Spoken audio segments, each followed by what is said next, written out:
Hey guys, in this video I want to talk about adjustment layers. These are very useful, very handy ways to edit your image that can have a pretty profound effect on the outcome and what it winds up looking like.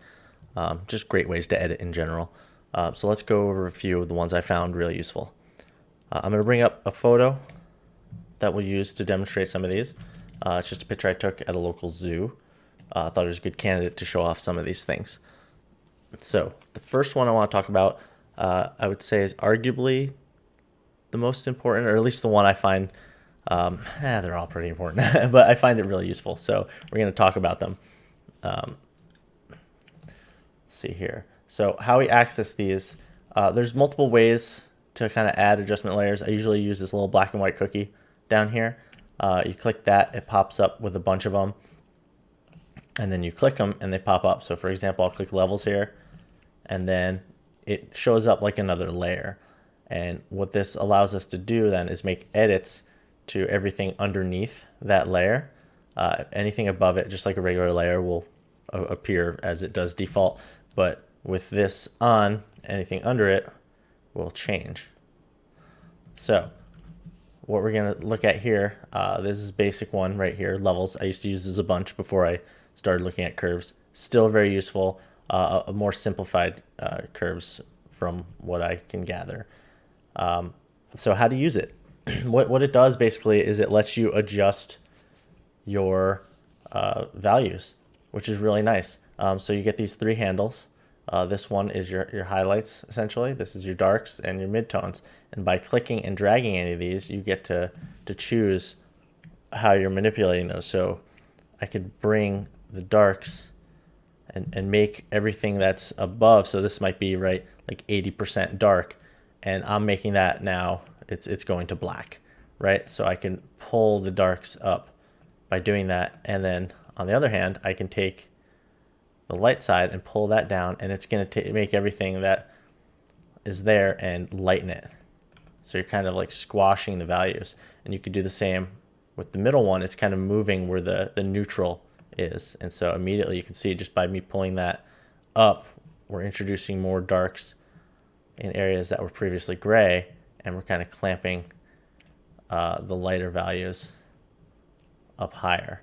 So this is a really nice, easy way to adjust your values. So for example here, this is like essentially like a little histogram that we have access to, and this little mountain here is showing us all the values in our image. And as you can see, our image is predominantly midtones, and for the most part, unless you have very specific goals in mind, you kind of want that to be to fill out the whole thing a bit more. You want to have a full range of dark to light, unless you're intentionally doing something that's high key or low key and you want it to have a specific feel. So the immediate thing we could do in this case is bring the darks up a bunch, and then the highlights, we could probably keep them where they are, because you also have to keep in mind what the context of your image is. If it's an image that has a lot of bright stuff in it, you probably don't want to pull all those values into a different range and kind of throw off what your subject matter is. So in this case, I'll just grab the middle one and I can kind of pull it up a little. And now immediately we see we have a much more realistic looking image as far as the values go. So if I toggle this off now by using the little eyeball here, immediately we see right away, like, holy cow, that was like really gray feeling before, right? Admittedly, I did take it through a pane of glass, if I remember correctly, but like, wow, it feels like the glass isn't there now. So that's really useful. Another thing to know with the levels tool, if you're going to use it, is that these bars here let you clamp the values down. So it's basically saying I don't want anything to get that hot or to get that dark, right? So these are your black values, and I'm pulling it up, and so now we're not going to get any of those colors within our image, right? So this can be useful too if you have a layer or an image and you want to make sure nothing is going to white there, right? So if I have another layer and I'm just like painting white, look how much brighter that is than anything that we have in the image itself. So it gives us some pretty good control over what's in there. You also notice the values change in these boxes when I move it around. You know, if you want to keep track of them that way, this defaults at 1 in the center if you try to get back to what it was. There might be a reset in here somewhere. But that's pretty dang handy. This one? No, that's automatic. So I'm going to get rid of that. The next one that's really useful, and keep in mind when doing these too, is that there's layer masks associated with all of these, and you could paint where you want it to appear. So I'll show that in a second. So this is the one I use a lot. Curves, it's very similar to levels, but you have a little more control. So you're going to see this kind of graph here. Again, there's your histogram in the middle, and you could resize this, or if it's too big or too small, however you want to handle it. But you have this line, and this is basically the light and dark values of your image, and then this is what you're telling them that you want to be. So it's a little confusing at first, but basically you could click to put down a point, and then you get to move this point around, and it's going to edit your image and the values in your image. And so to give a base example, right now this is my midtone, right? And my midtone of the image is the same as the midtone we're telling it to be. So if I pull this down, now the midtones of our image, of our original image, are now, if we go over to the left here, it's going to be this color on that gradient. And so you kind of follow it along, right? So this used to be up here where that original like kind of ghost line is. But now whatever this color was, and if we follow it down, which would be, this kind of dark value, is now this dark value. And so we get fine-tuned control over how we want this to look. And we can get rid of those by either control clicking the anchor points or dragging them off of the little histogram there. So one of the more common ways to use this is by clicking 2 points in and making what they call like an S-curve. So I could bring the darks down and the highlights up. And again, I'm trying to capture this value range of this mountain peak right here, and to give us a better range of values like we were talking about with levels. You could probably get away with levels most of the time, but this gives you a little more control if you only want to bring the highlights up. You can add another anchor in the middle and then just pull those up. You can get really creative here. And so you're going to want to finesse, which colors and which light you want in your image. And it's going to look different for each image that you make, right? So it's like, okay, I want these down a little. That's getting a little too bright. I can move my white point over or your dark point over. You can even, if I get rid of these, you can even invert your image by dragging them opposite of one another. So if where is it? Bring this one down, my bad, and this one up. And then immediately all your dark values are now whites and all your light values are now darks. So it's a little finicky to get a handle of at first because it just looks kind of so weird. But once you get used to it, it becomes really powerful. You can also use these side buttons to define like this. You could pick your dark point. So I'll say this is my darks, and then this one is my lights, right? So maybe this will be my light colors. And then there's your midtones if you want to use your midtones. In this case, I don't know where I'd find it, but we could use something like that. And you can see it change your colors too. And so that is actually a really good point, is that, let's see here. You can change individual colors. You see where it says RGB. So sometimes I'll use this. I'm actually going to go ahead and let's see here, delete. I'm going to pop another one on there. Use this just for editing colors. So I'll go for like red, and now I could just pull the red levels down. Or if I want my highlights to be more red, I can just pull up where the light colors are. So now you see where this could get really useful. So, maybe I want my shadows to be more purple. So I could bring the red level up there and maybe a little of the blue level up there. And then you could still control the overall RGB. So if I bring that down, right, and make sure my mid values stay the same, by adding anchor points, we're getting a lot more control. And so this is really useful whenever you're texturing or editing any kind of images, to know how to change it on that level is it's definitely powerful. And so like I was getting at earlier, these are all on layer masks, which means now that you could paint out where you don't want that to be affecting. And so you could get a little more accurate than I'm doing here, but if we want him to stay his default color and then just the background to have that more purple, you can do that. And so this is really great if you want to change things in your image. And now there's an easier way to do this too. If all you're looking to do is change the base color of things, like for instance, you want to make your character's eyes green or red instead of, blue, you can do that really easily. And so I'm going to get rid of this. And we're going to look for something called hue saturation. So we could pop this on there. And also, as I mentioned earlier, you could do these changes with adjustments here. So if I select the actual layer, image, adjustments, you see all those same things. The only difference is these will apply them outright.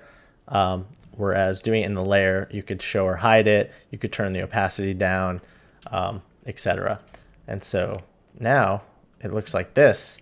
And when you move this slider, you're changing the colors of your image. And you could fiddle with the saturation and lightness, and it's going to do probably what you expect. And so that's pulling the saturation up. You could change the lightness. Generally just use those two. And so same thing, you have your mask, and now what if I want, here, I'm just going to invert that. I want the cat hair to be more yellow. All of a sudden, you have that power to very easily change the color. And because it's a layer mask, we could click on the little cookie again in it, and we could just change it afterwards and be like, okay, maybe how does he look blue, right? Change the saturation, make it a little darker.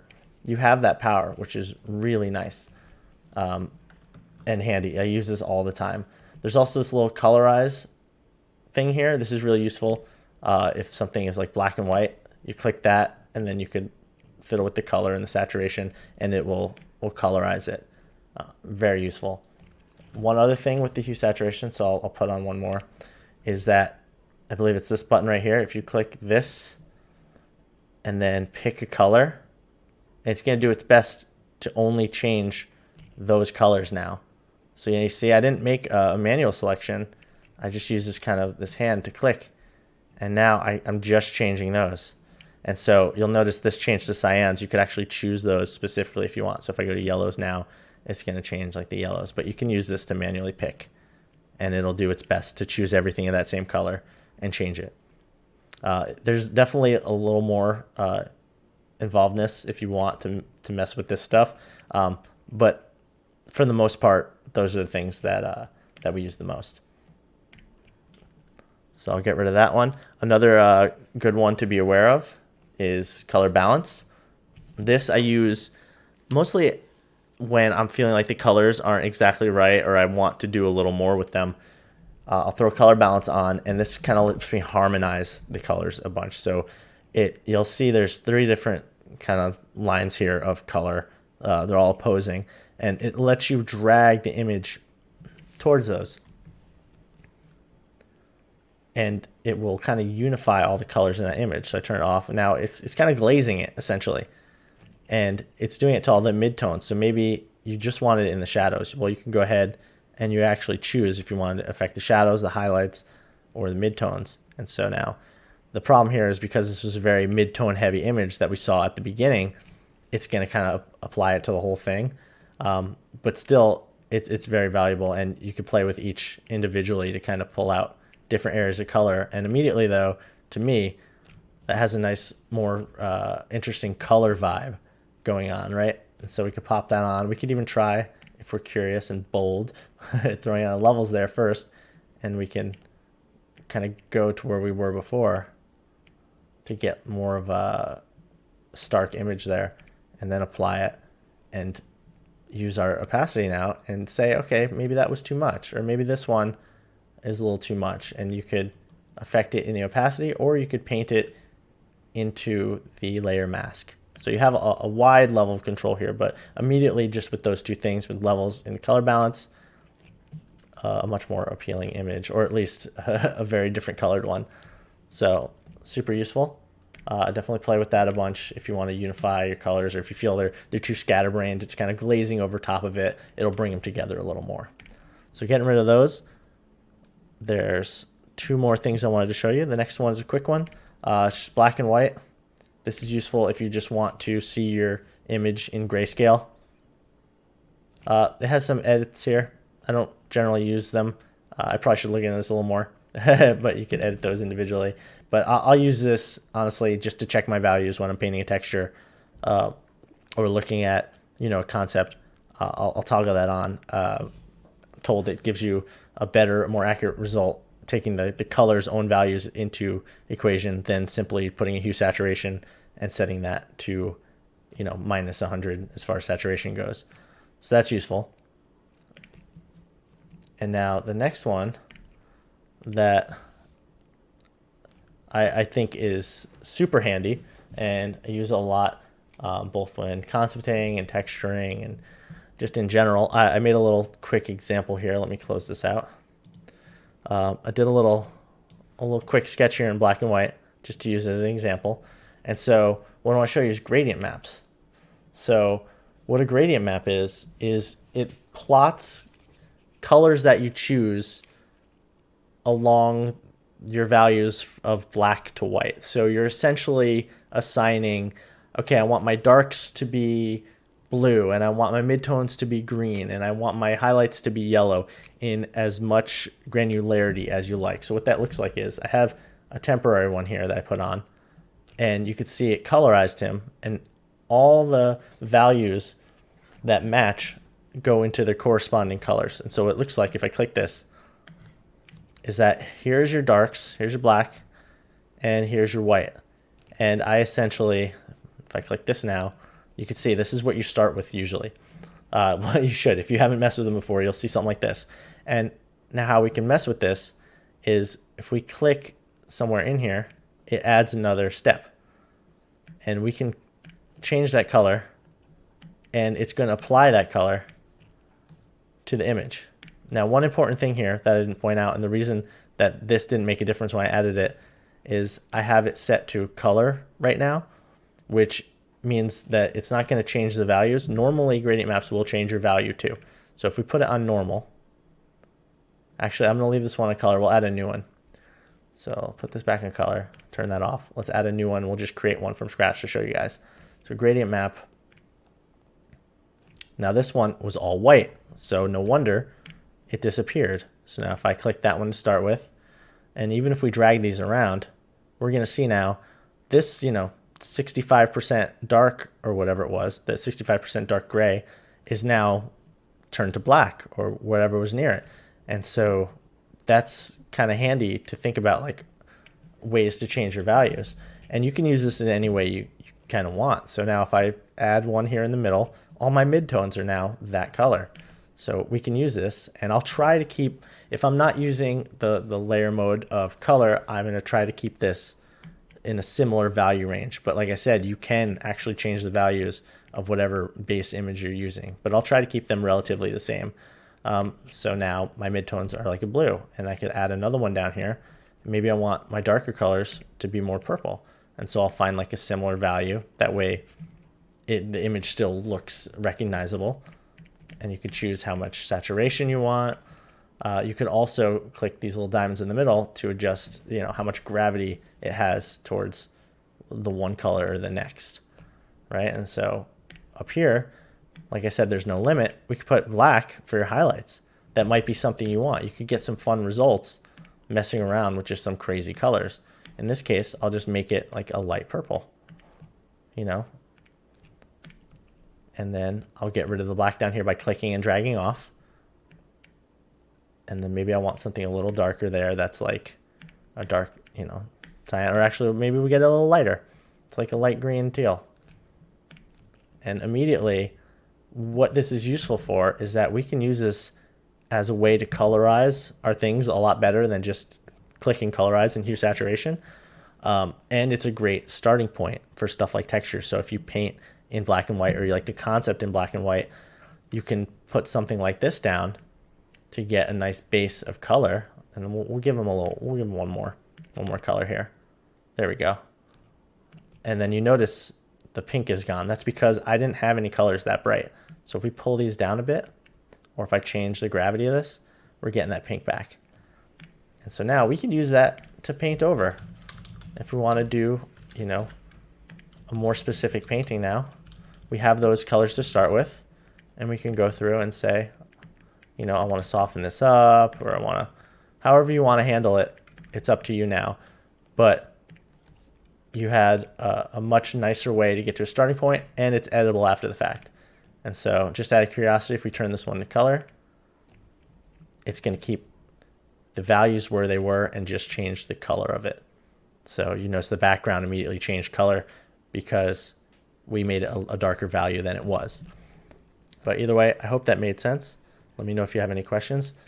The last thing I want to show you really quick is that you noticed when we were doing stuff like levels and, where is it?